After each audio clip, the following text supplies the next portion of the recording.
Hi all, welcome back. അപ്പോൾ എല്ലാവർക്കും പുതിയൊരു വീഡിയോയിലോട്ട് സ്വാഗതം. അപ്പോൾ ഇന്നത്തെ വീഡിയോ ഒരു റെസിപ്പിയാണ്. ഇറാനി പോളയാണ് ഞാൻ ചെയ്തെടുക്കുന്നത്. അപ്പോൾ നമുക്ക് ഇറാനി പോള എങ്ങനെ തയ്യാറാക്കിയെടുക്കാമെന്ന് നോക്കാം. അപ്പോൾ നമ്മൾ ആദ്യം തന്നെ കുറച്ച് ചിക്കൻ ഒന്ന് മാരിനേറ്റ് ചെയ്ത് വെക്കണം. അപ്പോൾ ഞാനിവിടെ ഒരു 200 ഗ്രാമോളം എല്ലില്ലാത്ത ചിക്കൻ എടുത്തിട്ടുണ്ട്. അപ്പോൾ നമുക്കിതൊന്ന് മാരിനേറ്റ് ചെയ്ത് വെക്കാം. അപ്പോൾ ചിക്കനിലോട്ട് 1.5 ടേബിൾ സ്പൂണ് ഇഞ്ചി വെളുത്തുള്ളി ചതച്ചത് ചേർത്ത് കൊടുക്കാം. ഇനി അതിലോട്ട് 1/2 ടേബിൾ സ്പൂണ് മഞ്ഞൾപ്പൊടി ആഡ് ചെയ്യാം. 1 ടേബിൾ സ്പൂണ് നിറച്ചിട്ട് മുളക് പൊടി ചേർത്ത് കൊടുക്കാം. പിന്നെ ഒരു 1/4 ടേബിൾ സ്പൂണ് ഗരം മസാലയും കൂടെ ചേർത്ത് കൊടുക്കാം. ഇനി ഇതിലോട്ട് ആവശ്യത്തിനുള്ള ഉപ്പും കൂടെ ചേർത്ത് കൊടുക്കാം. പിന്നെ ഒരു പുളിക്ക് വേണ്ടിയിട്ട് ഞാൻ ഇവിടെ 1 ടേബിൾ സ്പൂൺ വിനാഗിരി ചേർത്ത് കൊടുക്കുന്നുണ്ട്. നാരങ്ങനീര് ചേർത്ത് കൊടുത്താലും മതി. ഇനി ഇത് നമ്മൾ നന്നായിട്ടൊന്ന് മാരിനേറ്റ് ചെയ്ത് വെക്കണം. ഒരു അരമണിക്കൂറിൽ നമ്മൾ വെക്കണം. ഇതൊന്ന് ഫ്രൈ ചെയ്തെടുക്കാൻ വേണ്ടിയിട്ടാണ്. അപ്പോൾ അങ്ങനെ ഇതാ ചിക്കനൊക്കെ മാരിനേറ്റ് ചെയ്ത് വെച്ചിട്ടുണ്ട്. ഇനി നമുക്കിതൊരു അരമണിക്കൂർ കഴിഞ്ഞിട്ട് ഇതൊന്ന് ഫ്രൈ ചെയ്തെടുക്കണം. അപ്പോൾ അങ്ങനെ അരമണിക്കൂറൊക്കെ കഴിഞ്ഞിട്ടുണ്ട്. ഇനി ഇത് ഫ്രൈ ചെയ്തെടുക്കാൻ വേണ്ടി ഞാൻ ഫ്രൈ പാനിലോട്ട് കുറച്ച് ഓയിൽ ഒഴിച്ച് കൊടുത്തിട്ടുണ്ട്. ഇത് സാധാ ഓയിൽ തന്നെയാണ് കേട്ടോ. അപ്പോൾ എണ്ണയൊക്കെ ഒന്ന് ചൂടായി വന്നതിന് ശേഷം നമുക്കതിലോട്ട് ചിക്കൻ പീസസ് ഇട്ട് കൊടുക്കാം. നമ്മൾ ഒരുപാട് അങ്ങ് മുരിച്ചിട്ട് ചിക്കൻ നന്നായിട്ട് വേവിച്ചെടുക്കേണ്ട ആവശ്യമൊന്നുമില്ല.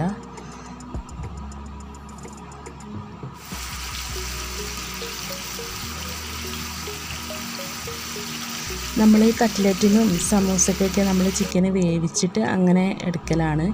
ഈ ഇറാനി പോളിക്ക് നമ്മളിങ്ങനെ ഫ്രൈ ചെയ്തെടുക്കുന്നതാണ് കേട്ടോ നല്ലത്. അപ്പോൾ അതുകൊണ്ടാണ് നമ്മളിങ്ങനെ ഫ്രൈ ചെയ്തെടുക്കുന്നത്.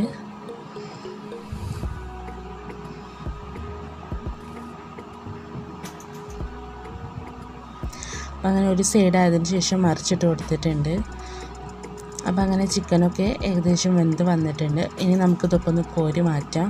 എന്നിട്ട് ഇത് ചൂടാറിയതിന് ശേഷം കൈ വെച്ചിട്ടൊന്ന് പിച്ചെടുക്കുക, അല്ലെങ്കിൽ മിക്സിൻ്റെ ജാറിലിട്ടിട്ട് ജസ്റ്റ് ഒന്ന് കറക്കിയെടുക്കുക.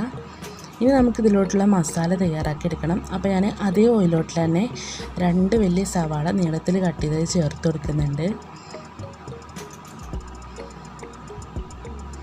അപ്പോൾ നമ്മൾ ഉള്ളി ഒന്ന് ജസ്റ്റ് ഒന്ന് മിക്സ് ചെയ്ത് കൊടുക്കുക. ഇനി അതിലോട്ട് 2 ടേബിൾ സ്പൂണ് വെളുത്തുള്ളിയും അതുപോലെ തന്നെ ഇഞ്ചിയും പച്ചമുളകും ചേർത്ത് കൊടുക്കുക. പിന്നെ കുറച്ച് കറിവേപ്പിലയും കൂടെ ആഡ് ചെയ്യാം. ഇത് നമ്മൾ നന്നായിട്ടൊന്ന് വഴറ്റി കൊടുക്കുക.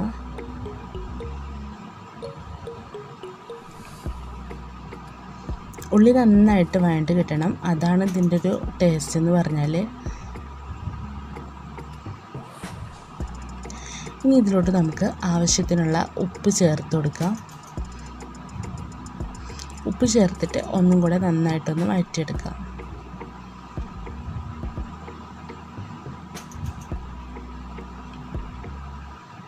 ഇനി ഇതിലോട്ട് നമുക്ക് പൊടികൾ ചേർത്ത് കൊടുക്കാം. അപ്പോൾ ഞാൻ 1 ടേബിൾ സ്പൂണ് മുളക് പൊടി, 1 ടേബിൾ സ്പൂണ് കുരുമുളക് പൊടി, 1/4 ടീസ്പൂണ് ഗരം മസാല, അതുപോലെ 1/4 ടീസ്പൂണ് മഞ്ഞൾപ്പൊടി, 1/2 ടീസ്പൂണ് കുരുമുളക് പൊടിയും കൂടെ ഇട്ട് കൊടുത്തിട്ടുണ്ട്.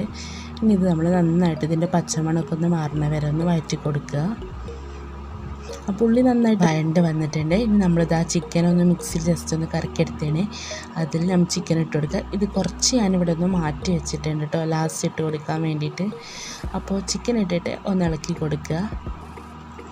ഓൾറെഡി നമ്മൾ ഫ്രൈ ചെയ്തിട്ടുള്ള ചിക്കനാണ്. അപ്പോൾ ഒരുപാട് നേരം ഒന്നും ഇട്ട് വഴറ്റി കൊടുക്കേണ്ട ആവശ്യമൊന്നുമില്ല കേട്ടോ. ഇനി നമുക്ക് ഇതിലോട്ട് കുറച്ച് മല്ലിയില ഇട്ട് കൊടുക്കാം. മല്ലിയില അത്യാവശ്യത്തിന് തന്നെ ഇട്ട് കൊടുക്കുക. അപ്പം അങ്ങനെ മല്ലിയിലൊക്കെ ചേർത്തിട്ട് നമ്മൾ നന്നായിട്ട് ഇളക്കി കൊടുക്കുക. അപ്പം അങ്ങനെ നമ്മുടെ മസാല ഇവിടെ റെഡി ആയിട്ടുണ്ട്. ഇനി നമുക്ക് ഇതിലോട്ട് വേണ്ടിയിട്ടുള്ള ബാറ്റർ തയ്യാറാക്കിയെടുക്കാം. അപ്പോൾ അതിന് വേണ്ടിയിട്ട് ഞാനൊരു മിക്സിൻ്റെ ജാറിലോട്ട് 3 മുട്ട ഒഴിച്ച് കൊടുക്കുന്നുണ്ട്. ഇനി ഇതിലോട്ട് നമുക്ക് 2 കപ്പ് മൈദപ്പൊടി ചേർത്ത് കൊടുക്കാം. ഇനി ഇതിലോട്ട് 1 കപ്പ് പാലും കൂടെ ചേർത്ത് കൊടുക്കാം. അതുപോലെ തന്നെ 1 കപ്പ് സൺഫ്ലവർ ഓയിലാണ് ഞാൻ എടുത്തിട്ടുള്ളത്, അതും കൂടെ ചേർത്ത് കൊടുക്കാം. പിന്നെ ഒരു 1/2 ടീസ്പൂണ് കുരുമുളക് പൊടിയും കൂടെ ചേർത്തിട്ടുണ്ട്. പിന്നെ ആവശ്യത്തിനുള്ള ഉപ്പ് ചേർത്ത് കൊടുക്കാം. ഇത് നന്നായിട്ടൊന്ന് അടിച്ചെടുക്കാം. അപ്പോൾ ഇതാ നമ്മുടെ ബാറ്ററിൻ്റെ കൺസിസ്റ്റൻസി എന്ന് പറഞ്ഞാൽ ഇതാണ്. ഒരുപാട് അങ്ങ് തിക്കാവാനും പറ്റില്ല, എന്നാൽ നന്നായിട്ട് ലൂസാവാനും പറ്റില്ല കേട്ടോ. ഇനി നമുക്കിത് തയ്യാറാക്കി എടുക്കാം. അപ്പോൾ ഞാൻ ഗ്യാസിൽ ഒരു പഴയൊരു പാൻ ചട്ടി വെച്ചിട്ടുണ്ട് കേട്ടോ. അതിൻ്റെ മേലായിട്ടാണ് നമ്മൾ എന്താ പറയുക ഉണ്ടാക്കിയെടുക്കാൻ വേണ്ടിയിട്ടുള്ള പാൻ വെച്ച് കൊടുക്കുന്നത്. ഇനി നമുക്ക് അതിലോട്ട് കുറച്ച് സൺഫ്ലവർ ഓയിൽ ആക്കി കൊടുക്കുക. എന്നിട്ട് ജസ്റ്റ് ഒന്ന് ചുറ്റി കൊടുക്കുക.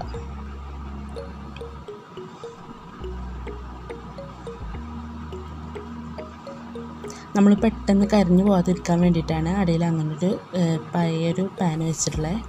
ഇതിൻ്റെ മേലേക്ക് കുറച്ച് ബാറ്റർ ഒഴിച്ച് കൊടുക്കുക കേട്ടോ. അപ്പോൾ ബാറ്റർ ഒഴിച്ചിട്ട് നമ്മൾ അടച്ച് വെക്കുക. ഒരു 5 മിനിറ്റ് ലോ ഫ്ലെയിമിൽ അടച്ച് വെക്കുക. ജസ്റ്റ് ഒന്ന് വേവിച്ചെടുക്കാൻ വേണ്ടിയിട്ടാണ്. അല്ലെങ്കിൽ മസാല ഇടുമ്പോൾ പെട്ടെന്ന് അങ്ങ് വെന്ത് കിട്ടൂല. അപ്പോൾ 5 മിനിറ്റ് കഴിഞ്ഞിട്ടുണ്ട്, ഏകദേശം വെന്ത് വന്നിട്ടുണ്ട്. ഇനി അതിൻ്റെ മുകളിൽ കൂടെ മസാല ഇട്ട് കൊടുക്കാം. ഫുള്ള് മസാല നമ്മൾ ഇതിൽ ചേർത്ത് കൊടുക്കുന്നുണ്ട് കേട്ടോ. മസാല നന്നായിട്ട് വേണം, അതാണ് ഇതിൻ്റെ ടേസ്റ്റ് എന്ന് പറഞ്ഞാൽ. ഒരുപാട് സൈഡിൽ കൂടെ ഒന്നും ആക്കേണ്ട ആവശ്യമില്ല, കുറച്ച് സെൻറ്ററിലാക്കിയിട്ട് വെക്കുക, നല്ല അറ്റത്താക്കേണ്ട ആവശ്യമില്ല. ഇനി ഈ ബാറ്റർ മുഴുവനായിട്ട് ഈ മസാല കോട്ട് ചെയ്യുന്ന തരത്തിൽ ഒഴിച്ച് കൊടുക്കുക.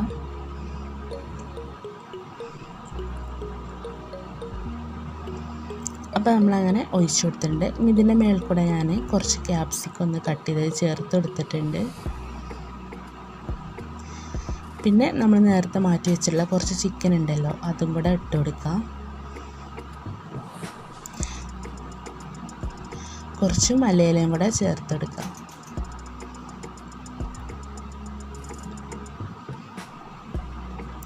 ഇനി നമ്മൾ ഇത് അടച്ച് വെച്ചിട്ട് ലോ ഫ്ലെയിമിൽ ഒരു 25 മിനിറ്റ് നേരം വെക്കുക. അപ്പോൾ 25 മിനിറ്റ് കഴിഞ്ഞതിന് ശേഷം നമ്മൾ തുറന്ന് നോക്കിയാൽ മതി കേട്ടോ. അപ്പോൾ നോക്കിയിട്ട് ഒരു എന്താ പറയുക ടീ സ്റ്റിക്കോ അല്ലെങ്കിൽ കത്തി കൊണ്ടൊക്കെ ഒന്ന് വെച്ചിട്ട് നോക്കുക, വെന്തിട്ടുണ്ടോ എന്നൊന്ന് നോക്കുക. അപ്പോൾ മാവ് അതിൽ ഒട്ടി പിടിക്കുകയാണെങ്കിൽ വെന്തിട്ടുണ്ടാവില്ല. അല്ലെങ്കിൽ കണ്ടോ ഇപ്പോൾ ഇതുപോലെ പെർഫെക്റ്റായിട്ട് ഇപ്പോൾ കണ്ടോ ഒന്നും ഒരു ഒട്ടി പിടിക്കുകയോ ഒന്നും ചെയ്തിട്ടില്ല. ഇതാണ് ഇതിൻ്റെ എന്താ പാകം എന്ന് പറഞ്ഞാൽ. അപ്പോൾ 25 മിനിറ്റ് ഓരോ ഫ്ലെയിമിനനുസരിച്ച് അങ്ങനെ ആവും.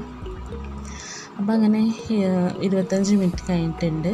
നമ്മളൊരു കത്തി കൊണ്ട് സൈഡൊക്കെ ഒന്ന് അകത്തി കൊടുക്കുക. നോൺ സ്റ്റിക്ക് പാൻ ആയതുകൊണ്ട് തന്നെ പെട്ടെന്ന് ഇതിൽ നിന്ന് വിട്ട് കിട്ടും. ഇനി നമുക്ക് ഇത് വേറൊരു ഇതിലോട്ട് കമഴ്ത്തിയിട്ട് നമ്മൾക്ക് എടുക്കാം.